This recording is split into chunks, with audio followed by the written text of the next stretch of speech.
Our one tank trip series is back, and this morning we're going to hit the road to Tampa, to one of the most beautiful and most photographed parts of the city. Oh, it's right. The campus of University of Tampa is home to some of the most exquisite architecture you will see here in Florida. That is also where you will find the H.B. Plant Museum. Yeah. Okay, here's the deal. The word plant is not referring to flowers or gardens, though, but instead, H.B. Plant is the man who helped the city of Tampa grow into what it is today. So here's more.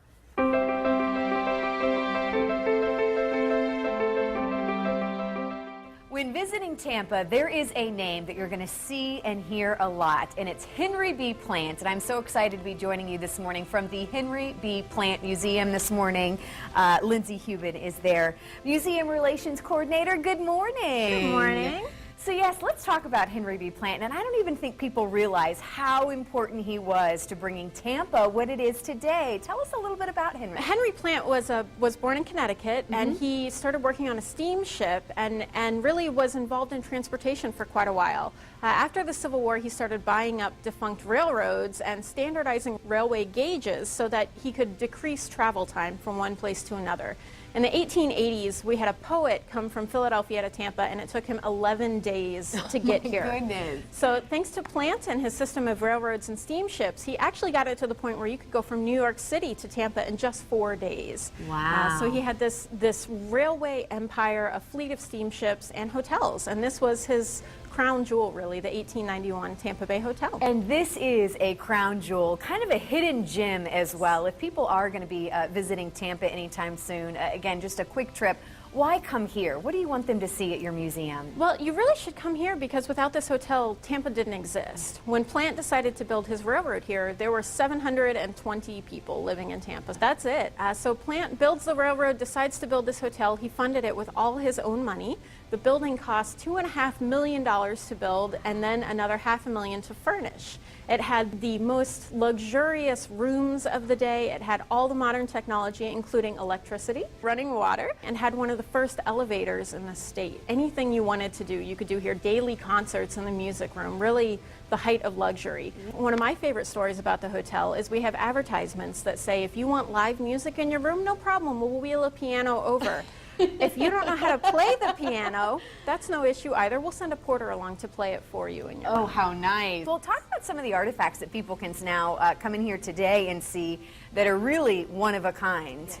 Well, we're very lucky that the artifacts that you see around us today are the original pieces from the hotel. And I should mention that Henry Plant and his wife Margaret picked out all of these pieces themselves so that they could furnish the hotel as the lap of luxury. One of my favorite pieces is our Wedgwood vase. It's a swan vase. It's actually the largest piece of Wedgwood that was ever created. There are 8 of them left in the world, and we have one of them actually in the lobby of the museum.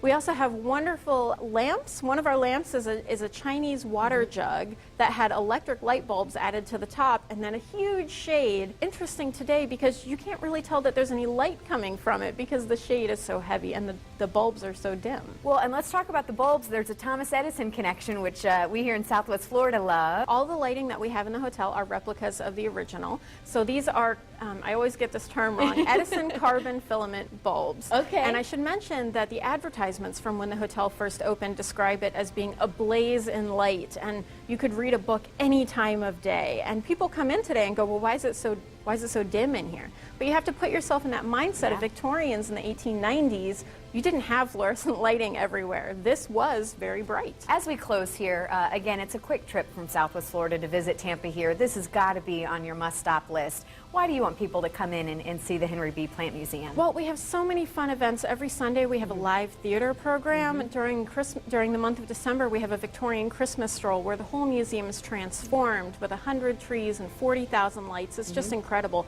You really can't come to Tampa and not stop in at the Henry Plant Museum. And again, very easy to find right in downtown Tampa. It really is a must-see. And to find out who Henry B. Plant is and thank him for creating this wonderful city of Tampa. So, well, Lindsay, thank you so much for letting us be here this morning. And for more information about the Henry B. Plant Museum, all you have to do is head to our website, foxformorningblend.com.